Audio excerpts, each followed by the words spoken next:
Hey everyone, Alvaro Cortez Jr., aka Lance Danger, here on a chilly New York City evening.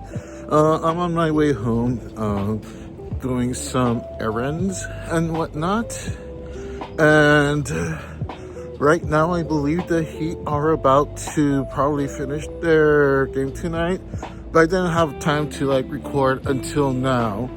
I wanted to do a follow-up video for the Heat check, where after every 10 or so games are played in the season, I want to do a brief kind of reaction and thoughts about how the season is going and whatnot.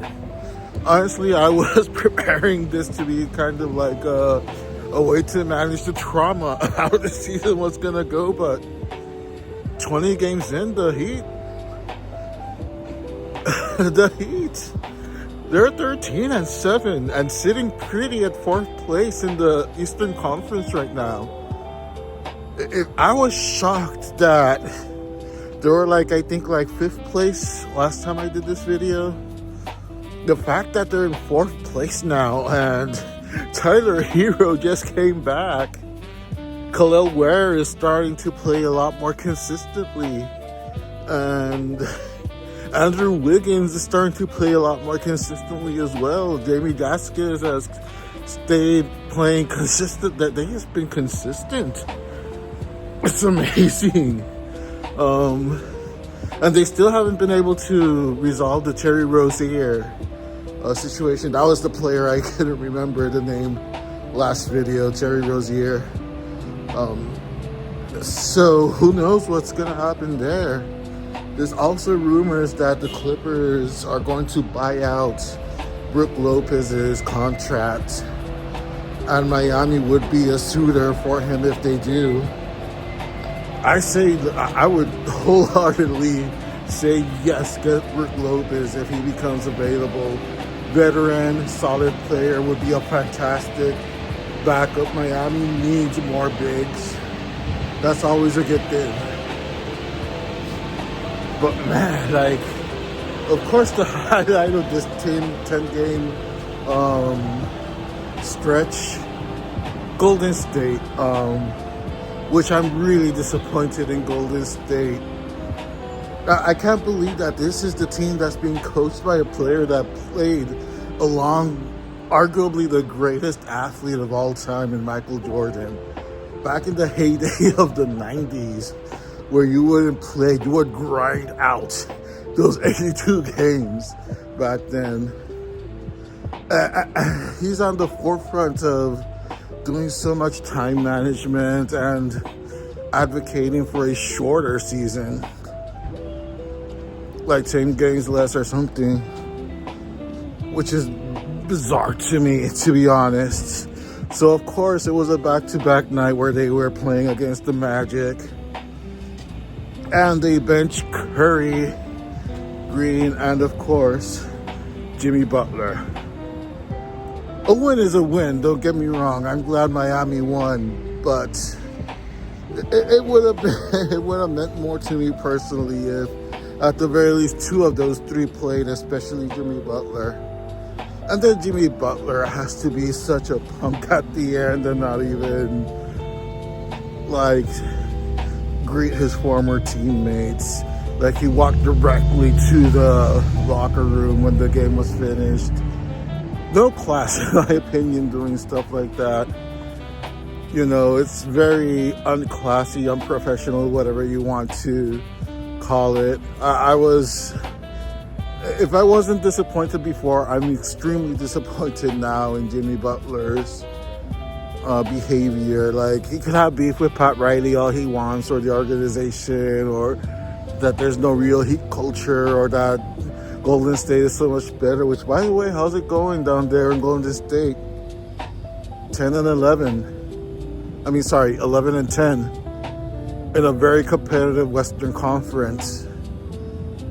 You basically left one play-in team to stay in another play-in team, and now Curry is going to be out for a stretch, so now he's going to have to be the quote-unquote Batman again, after he wanted to be the quote-unquote Robin to Seth Curry's Batman in Golden State. How's that working out, Jimmy Buckets?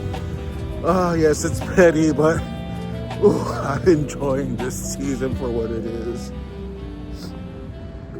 I wonder how long until he loses his joy again. Like, this is probably like the quickest turnaround he's had in a team where he's like saying stuff in post-game conferences and whatnot. Again, like when the relatively biggest upgrade your team has had off-season was signing Al Horford, you know the team is cooked. You know, Golden State is cooked. There's no way around it. The only way they can like even have a ghost of a chance to have a deep playoff run this season is if other teams get injured or if they just break up the team. Do something radical like trade Draymond Green or something. Like, they have to do something and soon, because in a blink of an eye, it's going to be at the midpoint of the season. We're already 20 games into it. Enjoy that, Jimmy Buckets. Good luck with your coffee. You know what? Contrast to Duncan coming back to Miami. First of all, hats off to him for actually playing against Miami. He received a nice little video package at the beginning. Got a great ovation from the Heat fans. He looked genuinely touched at that ovation also. They proceeded to kill us coldly, which I wouldn't have it any other way. I like Duncan Robinson. He kind of took his foot off the pedal after he got paid his bag a couple of years back. I feel like kind of disappeared a little bit there on us, but always seemed like such a genuinely professional, cool guy. Love that he hasn't been throwing shade at the organization. You know, sometimes these things happen. People just find a better opportunity to go elsewhere, get paid better, maybe receive better minutes. And, you know, I think it's something that actually helped both teams out in the end, because Detroit is killing it this season in the Eastern Conference. They're number one as of this video. And again, they really played well against my Heat. He almost came back in there at the end, but, you know. And Miami, well, again, Jamie Vasquez has just stepped up big time this season. You know, Miami really needed him, especially without Duncan Robinson, and boy, has he responded. So yeah, like as of this video, I checked ESPN, and Miami is beating the Clippers. It looks like it's going to be a relatively easy win. Tomorrow, Golden State takes on OKC. That's going to be interesting. SGA, I believe, is going to be missing about 10 games. So that's going to definitely alter the picture a little bit at this point of the season. But who knows what that'll mean about for the season towards the end. Lots of things happening. Again, like I said, with Miami in particular, Terry Rozier, that hasn't been resolved just yet. If for some reason he's able to play again, hopefully he'll thank his lucky stars, first of all, that he's not in jail and that he'll get a chance to play again. Hopefully he will ball his heart out like his life depended on it, because it probably will depend on how well he plays after this, if he doesn't get straight up bought out or cut from the organization, pending on what happens with all this mess of the whole gambling scandal and whatnot. Anyway, all I have to say at this point is let's go Heat. Taylor Hero is back. So far in this game, like that they're mostly all playing again, relatively healthy. They were killing it. Hopefully they'll continue this momentum.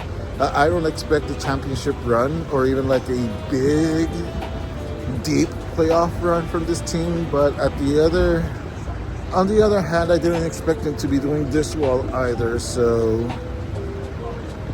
you know, take it for what it is, enjoy it for what it is, enjoy the ride, and I will catch you all next time.